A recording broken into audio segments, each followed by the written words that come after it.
चिकना बदन भंजा दिनेश मुझसे मिलने के लिए घर पर आया हुआ था। उस दिन रविवार का दिन था, मैं घर पर ही था। सुबह के 9 बजे बज रहे थे और मैं साथ में बैठे हुए थे। दिनेश मुझसे काफी दोनों के बाद मिला था। दिनेश ने मुझे बताया कि उसने नई कंपनी ज्वाइन कर ली है। मैंने दिनेश को उसके लिए बधाई दी और कहा कि चलो ये तो बड़ा ही अच्छा है। हम दोनों बातें कर रहे थे माँ हम दोनों के लिए चाय बना कर ले आई और हम दोनों ने चाय पी। दिनेश और मेरी उस दिन काफी देर तक बातें हुई। मुझे काफी अच्छा लगा उस दिन दिनेश से बातें करके। काफी लंबे समय के बाद वह घर पर आया था और मुझसे मिला था। जब दिनेश घर गया तो उस वक्त 12 बजे बज रहे थे और मैंने भी सोचा कि क्यों ना आज ललित को मिलाऊं। ललित करो मिलने के लिए मैं उस दिन उसकी शॉप पर चला गया था। मैं ललित से मिला तो मुझे काफी अच्छा लगा और ललित भी काफी खुश था। काफी दिनों के बाद मैं ललित को मिल रहा था। ललित ने मुझे बताया कि उसके भैया की शादी जल्द ही होने वाली है। हालांकि यह बात मुझे पहले से ही पता थी। ललित ने मुझे शादी का कार्ड दिया और कहा कि तुम्हें भैया की शादी में आना है। मैं ललित के साथ करीब 3 घंटे तक बैठा रहा। फिर मैं घर वापस लौट आया था। जब मैं घर वापस लौटा तो उसके बाद मैं अपने रूम चला गया और आराम करने लगा। मुझे कुछ दोनों के बाद ललित के भैया की शादी में जाना था और मैं जब ललित के भैया की शादी में गया तो वहाँ पर मुझे काफी अच्छा लगा। ललित को भी बड़ा अच्छा लगा था जिस तरीके से हम लोगों वे उस दिन शादी का एंजॉय किया। मैं रात के वक्त घर लौट आया था। जब मैं घर लौटा तो उस दिन मुझे काफी देर हो गई थी और मैं घर पर ही था। काफी दिन हो गए थे मैं भोपाल नहीं जा पा रहा था, तो मैंने सोचा कि क्यों ना कुछ दिनों के लिए मैं भोपाल चला जाऊं। भो में मेरी बड़ी बहन रहती है और उनसे मिले हुए मुझे काफी समय हो चुका था, इसलिए मैं भोपाल जाना चाहता था। मैंने उस दिन ऑनलाइन टिकट बुक करवा दी। जिस दिन मुझे भोपाल जाना था उस दिन मैंने दीदी को फोन किया। ये बात मैंने उनसे अभी तक नहीं कही थी कि मैं भोपाल आ रहा हूँ। मैंने दीदी से इस बारे में कहा तो दीदी मुझे कहने लगी कि क्या तुम वाकई में भोपाल आ रहे हो। मैंने दीदी से कहा कि हाँ मैं भोपाल आ रहा हूँ। मैं रेलवे स्टेशन पर ट्रेन का इंतजार कर था। जैसे ही ट्रेन आई तो मैंने अपना सामान ट्रेन में रखा और मैं अपनी सीट पर बैठा गया था। उस दिन मुझे सफर का पता ही नहीं चला और मैं रात को भोपाल पहुंच चुका था। मैं जब रात कर वक्त भोपाल पहुंचा तो वहां से मैंने टैक्सी ली और मैं दीदी के घर पर चला गया। दीदी से मिलकर मुझे बड़ा अच्छा लगा था और दीदी भी बड़ी खुश थी। काफी लंबे समय बाद में दीदी को मिला रहा था और दीदी ने मुझे कहा कि तुमने बहुत ही अच्छा किया जो तुम मुझसे मिलने के लिए आ गए।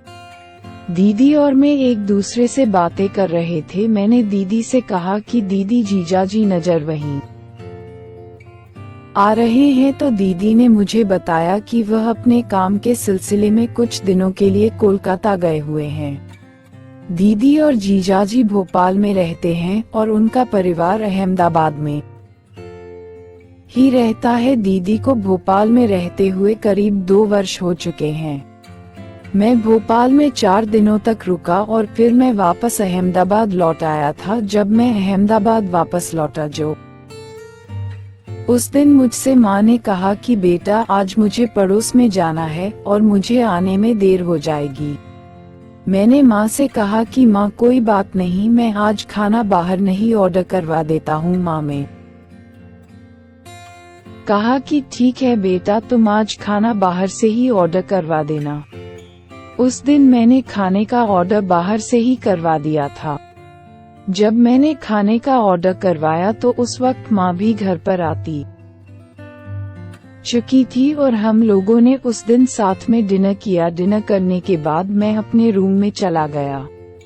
मुझे उस दिन मामी का फोन आया और जब मुझे उसका फोन आया तो मैंने उससे बोन पर काफी देर तक बातें की। मामी से मेरी काफी लंबे समय के बाद बातें हो रही थी।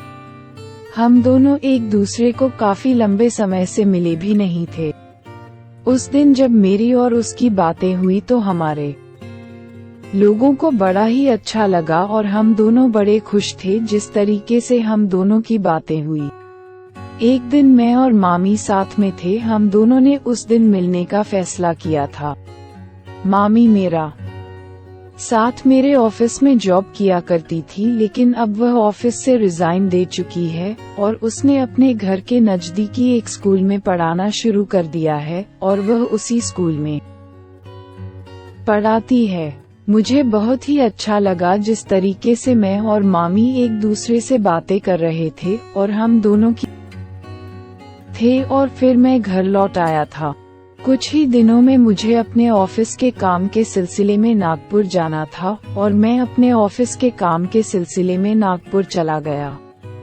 जब नागपुर गया तो वहाँ पर मुझे कुछ दिनों तक रहना पड़ा और मैं कुछ दिनों तक नागपुर में ही रहा। उसके बाद मैं वहाँ से वापस लौट आया था। जब मैं वापस लौटा तो उस दिन मुझे मामी में मिलने के लिए बुलाया और हम दोनों की मुलाकात हुई। हम दोनों की मुलाकात बड़ी ही अच्छी रही।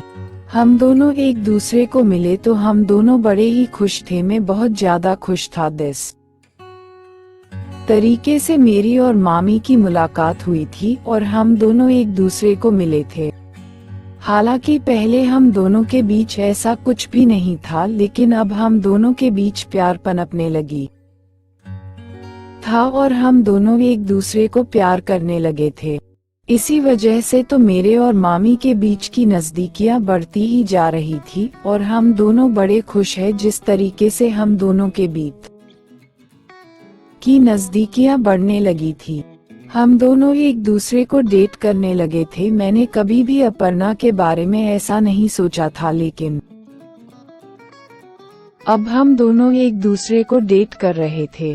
हम दोनों एक दूसरे के साथ बड़े ही खुश हैं जिस तरीके से हम दोनों एक दूसरे के साथ होते हैं और एक दूसरे के साथ में टाइम स्पेंड किया करते हैं। मामी और मैं जब भी फोन पर बातें करते तो हमारी बात गर्मा गर्मा हो ही जाती थी, जिससे हम दोनों को ही अच्छा लगता और हम दोनों एक दूसरे के साथ सेक्स करने के लिए तड़प रहे थे।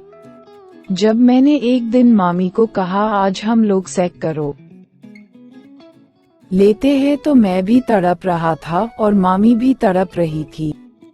वह भी मेरे साथ सेक्स करने के लिए तड़प रही थी और मैं भी मामी को खोदना चाहता था। जब हम दोनों उस दिन साथ में थे तो मामी के होंठों को चूम रहा था। वह भी तड़प रही थी और मैं भी तड़प रहा था। अब मैं अपने आप पर काबू नहीं कर पा रहा था और वह भी रह नहीं पा रही थी। वह मुझसे अपने नर्म होंठों करो टकरा रही थी और मेरी आग को बढ़ा रही थी। जब हम दोनों गर्म होने लगे तो मैंने उसे कहा तुम अपने कपड़े उतार दो, और उसने अपने कपड़े उतार दिए थे जिससे वह रह नहीं पा रही थी। मैंने अब मामी के स्तनों को भी दबाया और मामी के नर्म और गोल स्तन मुझे दबाने में मजा आ रहा था। वह मादक आवाज में सिसकारियां ले रही थी और मुझे गर्म कर रही थी। मामी कर गुफा से पानी बहुत निकल रहा था। वह अपने पैरों को आपस में मिलाने लगी थी और उसकी गर्मी बढ़ने लगी थी। मेरी आग भी बढ़ चुकी थी और मैंने मामी की पैंटी को खोलते हुए उसकी गुफा के अंदर अपने औजार को घुसा दिया था। अब वह चिल्ला रही थी और मुझे भी मजा आ रहा था जब वह जोर से सिसकारियां ले रही थी और मेरा साथ देती। मैंने देखा मामी की गुफा से टानी बहुत ज्यादा मात्रा में निकल रहा है, इस वजह से उसे मजा आ रहा था और मुझे भी मजा आ रहा था। कुछ देर धक्के मारने के बाद मेरा औजार उसकी गुफा में गिर चुका था। मैंने औजार करो बाहर निकाला तो मैंने देखा मामी की गुफा से पानी भी निकल रहा था।